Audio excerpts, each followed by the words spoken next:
Hola chicos, bienvenidos a las clases de biología.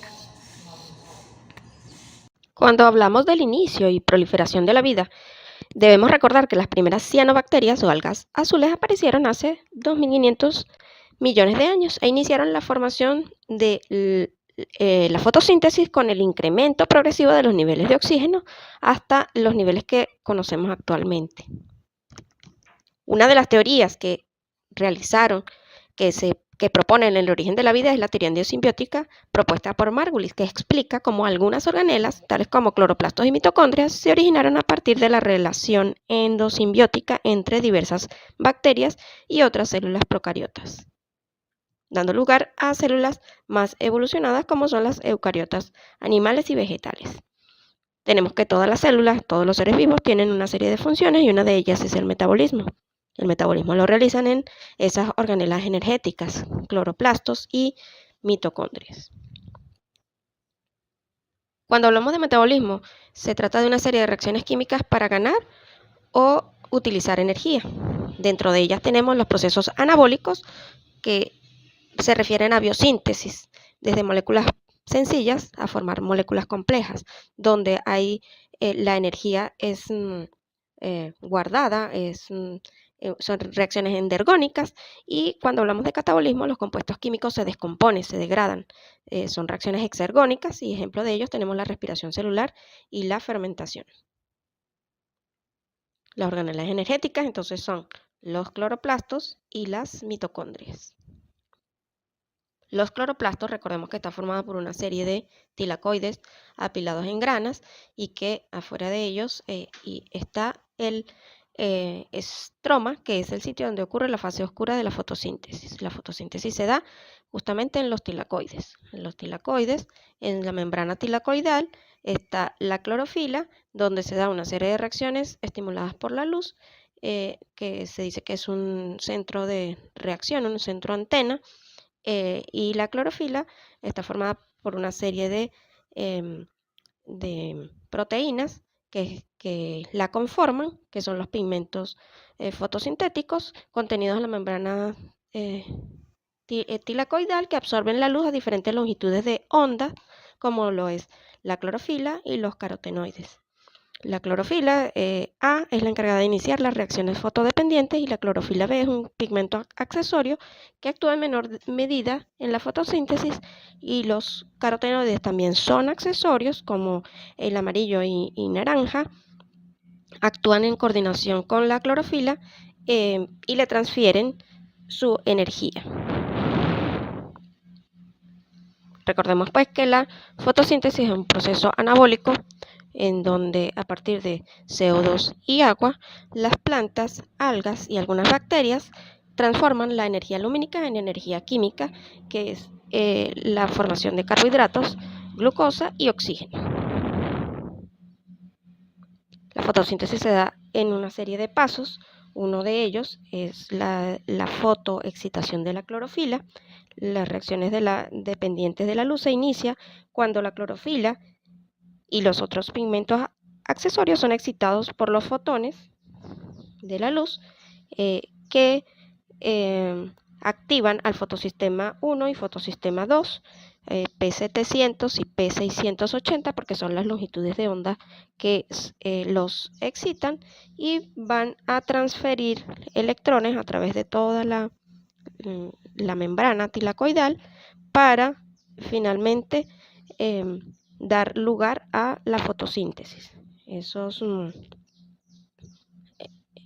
pigmentos que están en la membrana son una serie de proteínas que cuando la luz alcanza el centro de reacción, los electrones van en ese gradiente y son captados por diversos aceptores como la plastocianina, la ferredoxina y el citocromo B y F. Luego que ocurre la fotoexcitación, viene la fotólisis del agua, que no es más que la ruptura de la molécula de agua. El fotosistema activado rompe esos fotones, la molécula de agua, se libera oxígeno, se acumulan hidrogeniones dentro de la membrana tilacoidal, para que luego ocurra la fosforilación, que no es más que unas enzimas llamadas ATPasas que están en la membrana, son activadas por esa gradiente de protones que se acumularon dentro del tilacoide y permiten la difusión de los protones para generar ATP a partir de ADP. Así pues, tenemos que dentro del cloroplasto, en los tilacoides, en la membrana tilacoidal, está el fotosistema 1, P700, fotosistema 2, activados por los fotones y que genera la fotólisis del agua, se genera agua y oxígeno. En la fase luminosa se activa toda la cadena transportadora de electrones que va a dar lugar a la acumulación de hidrogeniones que activan a la ATP sintetasa y también a la reducción de NADP a NADPH. Para que luego en la fase oscura que ocurre en el estroma se utilice ese NADPH y el ATP para a partir de CO2 fijar carbono y producir glucosa. En la fase luminosa entonces que ocurre en la membrana del tilacoide se requiere la luz, la clorofila, que va a generar la acumulación de protones, que va a ocasionar la fotólisis del agua con la producción de oxígeno y acumulación de hidrogeniones, que activa la ATPasa, se produce ATP, se reduce NADP a NADPH para que dé lugar a la fase oscura. Cuando hablamos de los procesos catabólicos, la respiración celular es un ejemplo de ellos y se puede dar en presencia de oxígeno o en ausencia de él. A través de los nutrientes nosotros obtenemos la energía y una vez que se catabolizan obtenemos partículas más sencillas que nos proveen de ATP. La respiración celular inicia con glucosa en presencia de oxígeno y da como productos finales agua, CO2 y moléculas de ATP. La respiración celular tiene lugar en las membranas mitocondriales, gran parte de ellas. Una parte ocurre fuera de la mitocondria, como lo es la glucólisis, que no es más que la ruptura de la molécula de la glucosa en dos moléculas de piruvato. La segunda fase, luego de la glucólisis, se trata de la formación de acetilcoenzima A y la siguiente fase que ocurre en la matriz mitocondrial es el ciclo de Krebs para luego dar lugar a la fosforilación oxidativa. Se tiene que durante el proceso de la respiración aeróbica, que es un ejemplo de catabolismo, se producen un total de 38 moléculas de ATP. Se comienza con glucosa y se termina con CO2, agua y 38 moléculas de ATP.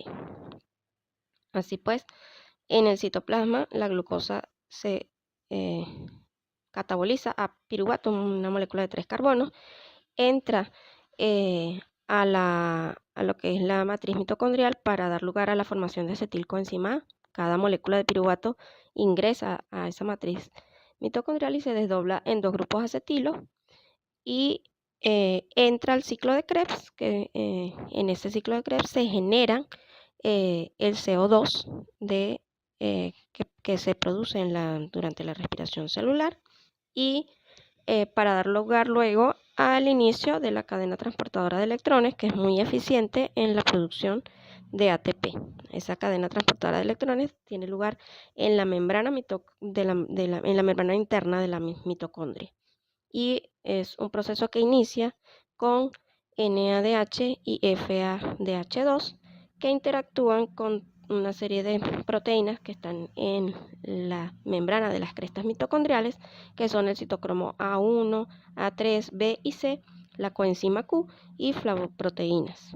Los compuestos ceden electrones a estas proteínas sucesivamente en la cascada y va a generar que el oxígeno se una a los hidrógenos para formar agua.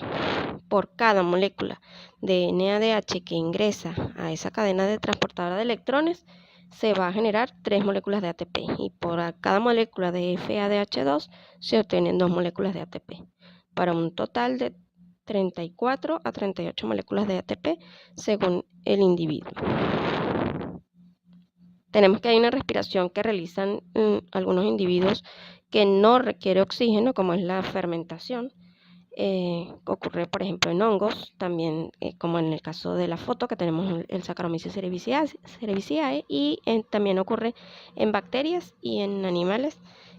Puede también ocurrir la fermentación que hace la levadura, es la degradación de la glucosa en ácido pirúvico y la producción final de alcohol y CO2 para la producción de pan, vino y cerveza. En algunos animales, como los seres humanos, tenemos en nuestros músculos esa manera de fermentación, pero es una fermentación láctica donde el producto final es ácido láctico, que es el responsable de la fatiga muscular.